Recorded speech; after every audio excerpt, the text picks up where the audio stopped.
Hello, welcome to the Mediocre Takes podcast, the podcast where we talk about our mediocre takes on the shows and movies we watch. I'm Marco and I'm here with my co host Mel. How are you doing, Mel? I'm gonna have to pee in like 10 minutes. Okay. Always something new with you. Today we're going to be talking about Infinity Train, but before we do that, I just want to say thank you so much because we recently hit over 100 listens. We're currently at 118 listens, so it's just great. We're really appreciative. Our most popular episode has to be the Has Been Hotel Pilot episode. It's gotten 36 listens. Yeah, that makes sense. Also, I would like to recommend a drinking game for all you people of age. Take a shot every time I make a mistake. I literally just listened to our last episode where we talked about shows that we finished. I made another mistake. Yeah, if you want to become an alcoholic, binge listen to our episodes and take shots every time I fuck up. Anyways, thank you so much. It's great that we started this podcast in the first place and it got this far. We're going to go ahead and move on to talking about the first season of Infinity Train now. We start this episode with Tulip, our main character, talking about the fact that she's going to a coding camp with a friend. Tulip goes home and starts coding while eating an onion, which is gross. She learns she can't go to the camp because her dad planned a work trip the day she was supposed to go to camp. Tulip and her mom get into a fight. Tulip decides to run away to the camp when she sees a train taking her to Oshkosh, which is where the camp takes place. She wakes up in a snowy place. She meets One and One asks her if she's her mom. She realizes she's on a big train. She sees someone leave the train and gets confused and runs away from the train. That's when a giant cockroach monster attacks Tulip and she runs from them. She goes into the train car when the bug literally starts to take the life out of her, like it's sucking her life energy or something like that. It's really whack. She manages to escape and decides to find the conductor. And the episode ends with her wanting to get off the train. First off, I want to say I loved how the backgrounds look like paintings. Like when we see her getting off the bus with her friend and she's walking to her house, and then when she is also running away and she finds the train, we get these amazing like painted backgrounds and it just looks so cute. I'm a huge fan of contrast between the characters and their backgrounds. For example, in The Amazing World of Gumball, they have these, cartoon and CGI characters, and then they'll use real life photos for the background. Something about the background reminds me of like these picture books I read as a kid. I don't know what it's called, but they also have this like slight grain filter. So you'll occasionally see like white or black specks that you'd usually see on like an old film reel. I vibe with it so hard. Here's a life hack to all the parents and future parents out there: get a divorce before your kid has a conscience, or else they'll resent you for that for the unforeseeable future. My parents separated right after I was born, and I hate them for a lot of things, but separating is not one of them. The soundtrack is amazing. I'm a sucker for synth. It's really good at creating an eerie and unknown sort of vibe. One has like one of the best introductions because their first lines basically sums up both of their personalities perfectly, because Glad One says, "Are you my mom?" And sadly he's British, but like his whole thing is that like he's just trying to find his mom. Sad One is also looking for his mom, but he's also really depressing. And when Tulip says no, Sad One is like, "So you've come to bring me the sweet release of death." The outside of the train, the first time we see it, it reminds me so much of Courage the Cowardly Dog. It just looks so dingy and desolate, and it made me feel icky, and I loved it. I love how creative the car trains are. Like I mentioned in the pilot review, they get really creative during the TV show. One's character is great and I love him so much. I like his two personalities and they add a lot to the story. I don't like family turmoil or conflict in my shows. This might be me, but when I heard them arguing, I couldn't help but cringe a bit. I like it, but at the same time, it makes me kind of uncomfortable. I find the cockroach monster to be really interesting. They suck out the life of people, and I want to know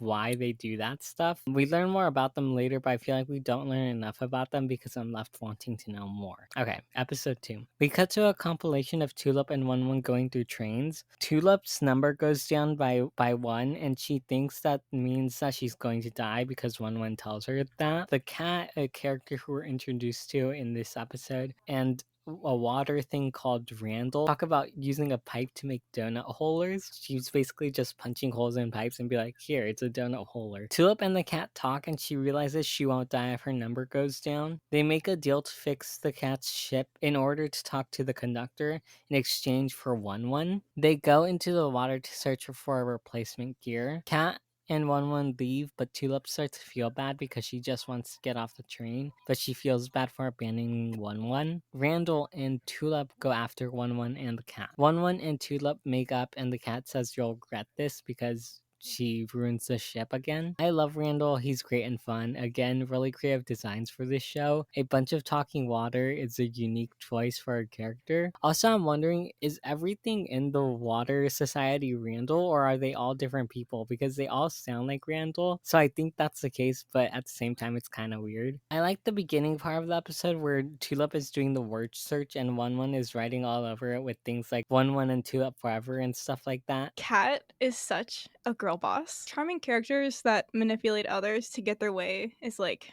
one of my favorite character types for women. I hate when men are like that. I like how they show Tulip's turmoil with her decision by having the conversation between her and Randall. I like how we get to see her thought process from trying to justify her decision, give away 1-1 to being like, damn, I gotta get him back.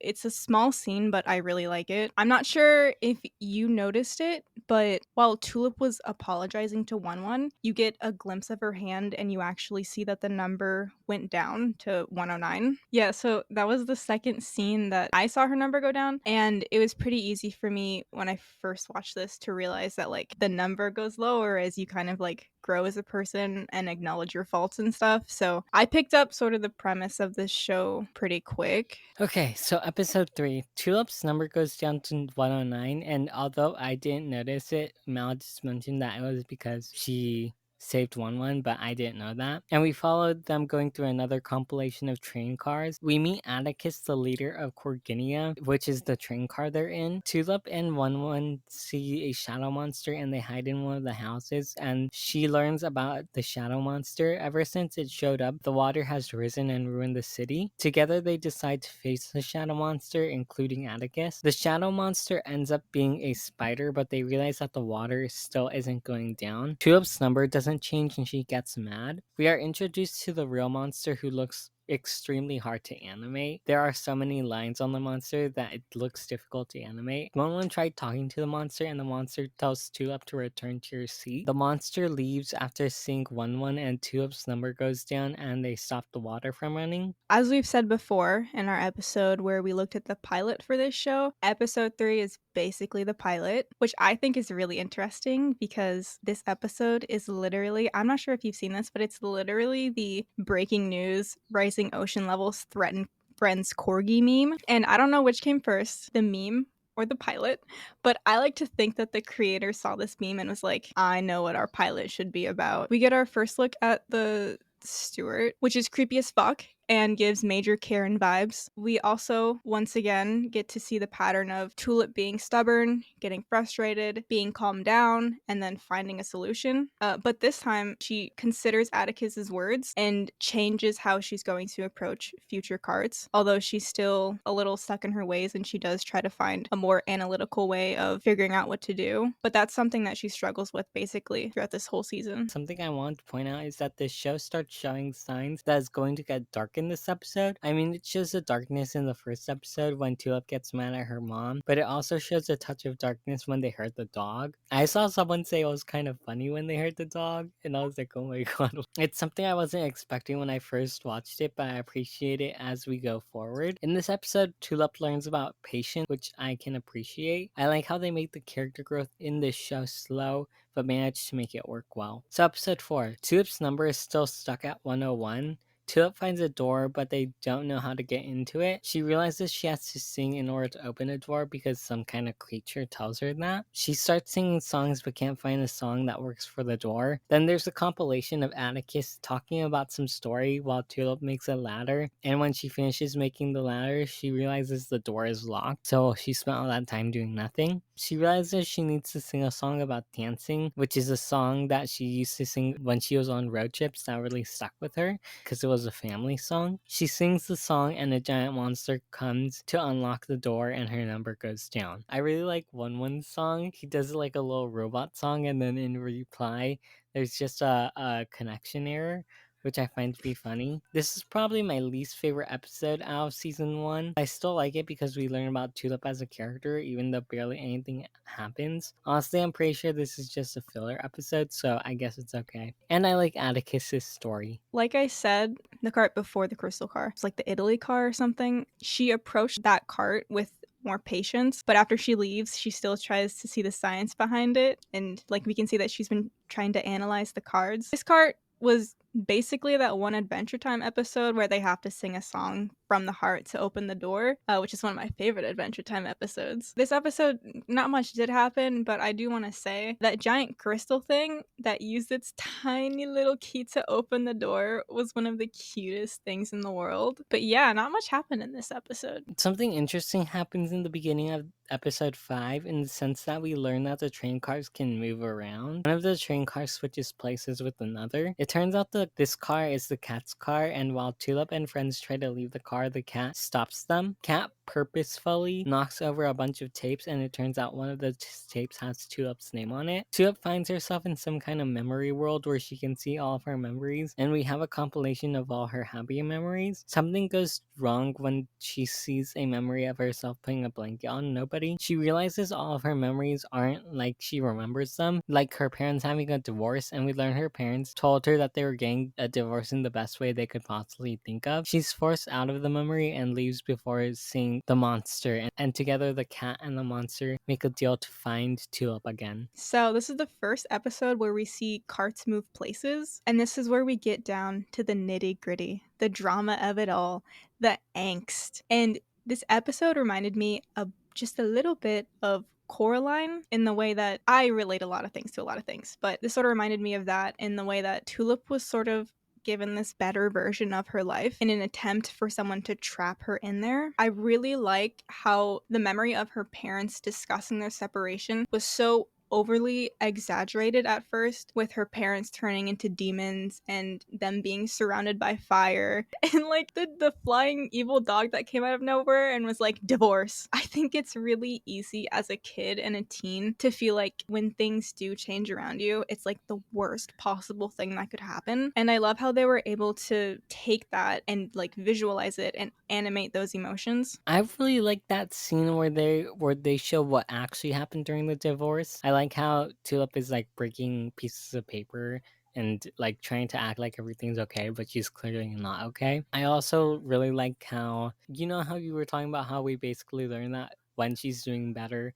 her number goes down. Well, the cat basically tells us that because the cat says, your number is going down, the train must think you're doing good. And so we learn that basically whenever the number goes down, that's a good thing. I really like this episode overall when it came to like the memories and how she realized how her memories were fake. Like, I think Tulip is shown to be a strong character, and this does happen again later in one of the other seasons. Something like this similar happens, and I really like how these memories are explored. So episode 6, they get into one of the train cars and One starts acting strangely. One starts fixing stuff and Tulip stops him. One starts to react poorly to the unfinished car. They decide to stay in the unfinished car for a little bit. One and Tulip start cleaning the unfinished car. One continues to fix the car, but everyone isn't happy about that, and everyone starts getting in danger because of that. Tulip tries to stop One, but One is convinced that they don't know the car is broken, and so he needs to fix it. Tulip stops One from fixing the car by telling him that it's not his fault, and the car is just like that and that he has to live with it, and the episode ends with them leaving. So it seems like at the end of the episode, One resets himself. I didn't notice it until now, but he makes a noise and he says he's One again, and it seems like his bad reaction caused him to reset himself. And during the beginning of the episode, he also seemed like he reset himself because there was these like flashing colors in his face. We never learn why he does that. It's probably because he was having a bad reaction to the unfinished car. Tulip was too afraid to look at her number, which I kind of like. I think my favorite scene in this is the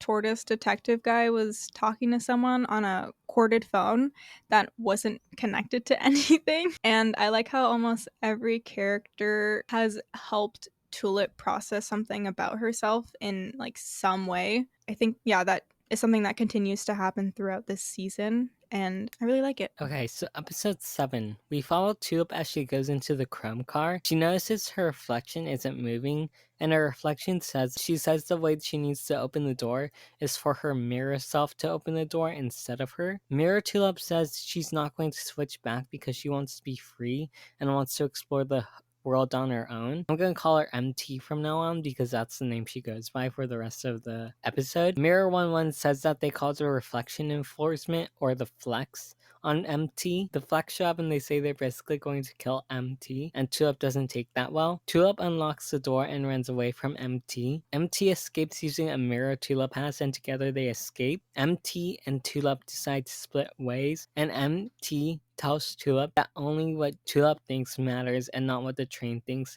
and she doesn't need the glove. Tulip takes off the glove and the number goes down to 3. This is probably my favorite episode because we get to meet MT, who ends up being the protagonist for season 2 of this show. She's my favorite character as well. I find the mirror car to be so unique. Again, the train cars are different and interesting, and I really love it. The flex and the way the entire mirror system works is really interesting as well. Yeah, I loved how they foreshadowed the use of the Swiss Army knife at the beginning of the episode and how it conveniently had a mirror that would come in handy later on. I personally hated the idea of this episode because I have an irrational fear of mirrors and reflections. The cops suck major wieners in this episode. They're big pooper scoopers as per usual. I love Mirror Tulip. I just love how angry she is. And I love how tired of Tulip's shit she is. And I also love how in this season we get to see characters that end up getting their own season. Have you seen that one horror movie about the mirrors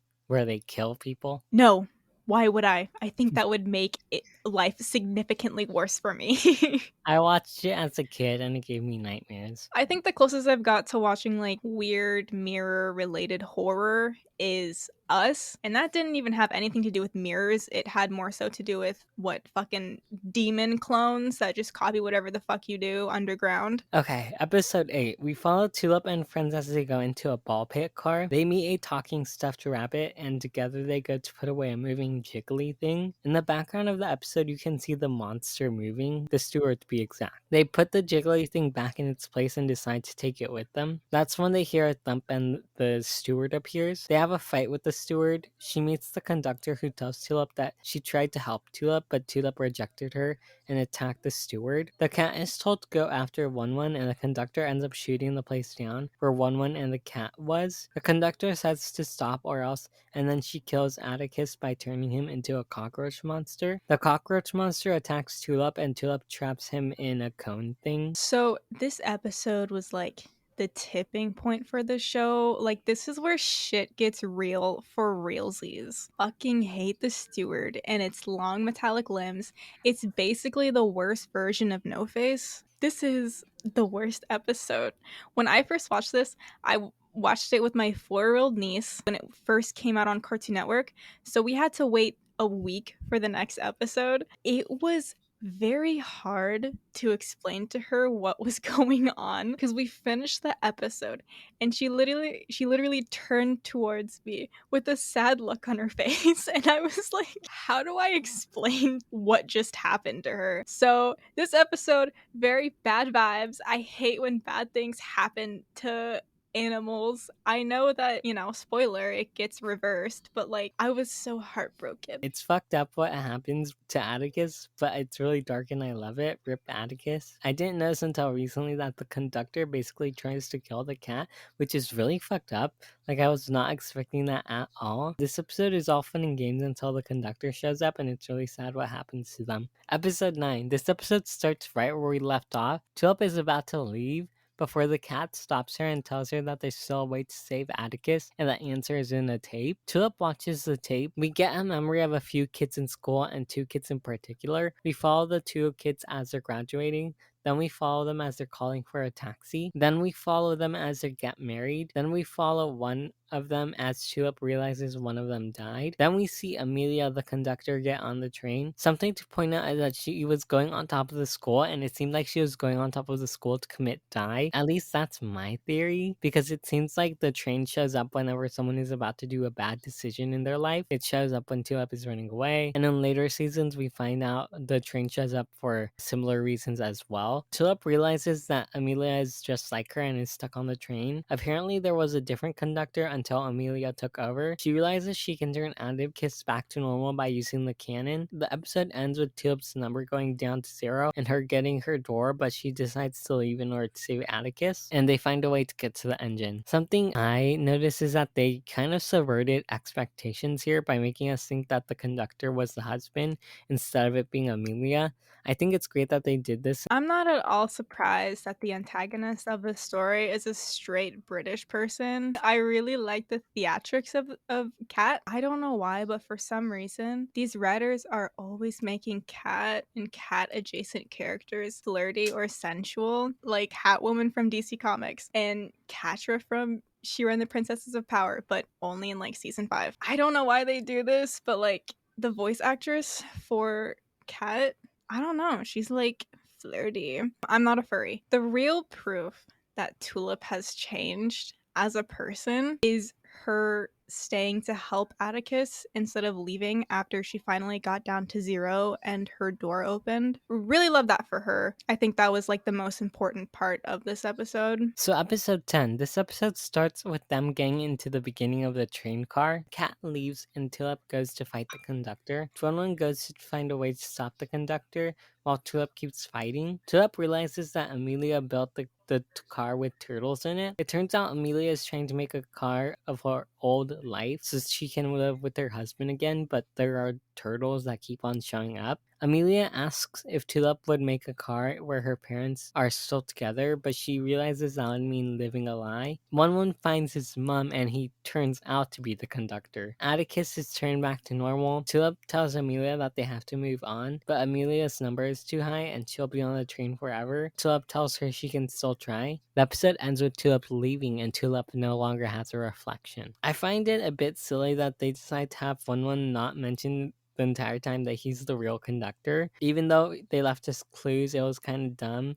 We weren't straight up told. Maybe they should have made it so that like One didn't remember he was the conductor or something like that, because I feel like it should have been kind of obvious. I don't know. I actually think it makes sense that One didn't mention it because he's just a big old goofball. Like, I feel like it really does make sense. So, on Amelia's computer, we get to see 2 of the main characters of the 3rd season. Didn't really do much research surrounding shows I watch. I wonder if they put them there on purpose or if they drew inspiration from them when they got greenlit for a 3rd season. Amelia is, I will say this, she is a queen for saying, "Oh dear, no dog and no parents." That was a girl boss moment. Understand that they only got 11 minutes for each episode, but the ending felt a little abrupt for me. Like, even I wasn't ready to leave Atticus in 1-1. I did some reflecting, and I don't think I would ever get my exit door. I am too much of an angry and resentful person, and I hate changing. I don't think I'd get worse. I don't think my number would get bigger, but I do think I'd stay at like